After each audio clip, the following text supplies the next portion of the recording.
नमस्कार, आप देख रहे हैं रबजी लाइव और मैं हूं अभिषेक मिश्रा। देखिए, एक बार फिर काराकाट लोकसभा सीट की बात करेंगे। काराकाट लोकसभा सीट बिहार की सुपर हॉट सीट और उपेंद्र कुशवाहा यहां से चुनाव लड़ रहे हैं। एनडीए के उम्मीदवार हैं और एनडीए के कद्दावर नेता हैं।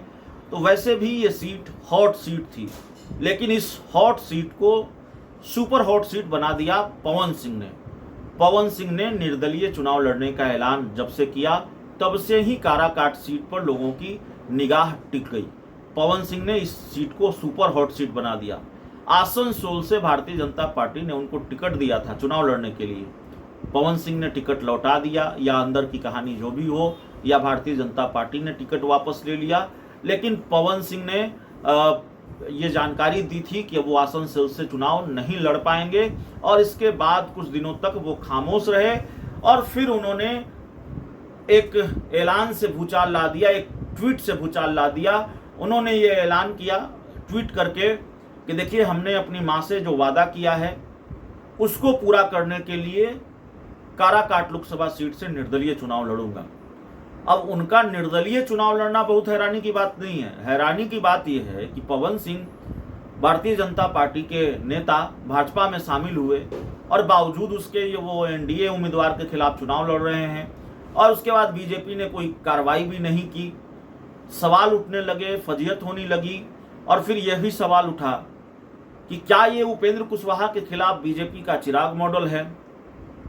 क्या उपेंद्र कुशवाहा को हराने के लिए भाजपा ने ही पवन सिंह को मैदान में उतारा है?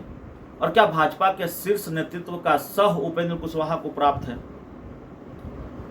ये सारे सवाल जब उठने लगे तो सफाई आई प्रदेश अध्यक्ष और डिप्टी सीएम सम्राट चौधरी की तरफ से।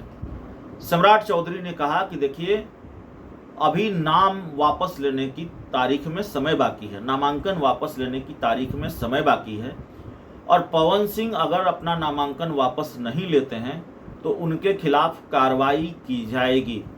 तो पवन सिंह के खिलाफ कार्रवाई की बात सम्राट चौधरी ने कही। अब जो जानकारी हमारे पास निकल कर सामने आ रही है, वो जानकारी ये निकल कर सामने आ रही है कि अगले कुछ ही घंटों में पवन सिंह बीजेपी से निकाले जा सकते हैं।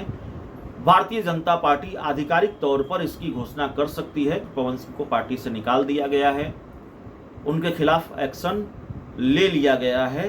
ये बड़ी जानकारी निकलकर सामने आ रही है, क्योंकि पवन सिंह अपना नाम वापस लेंगे, अपनी उम्मीदवारी वापस लेंगे, इसकी संभावना बहुत कम नजर आ रही है। बहुत मजबूती से वो चुनाव लड़ रहे हैं, और पवन सिंह का पलड़ा अभी काराकाट लोकसभा सीट में भारी नजर आता है। तो चलिए, इस रिपोर्ट में इतना ही। बहुत बहुत धन्यवाद।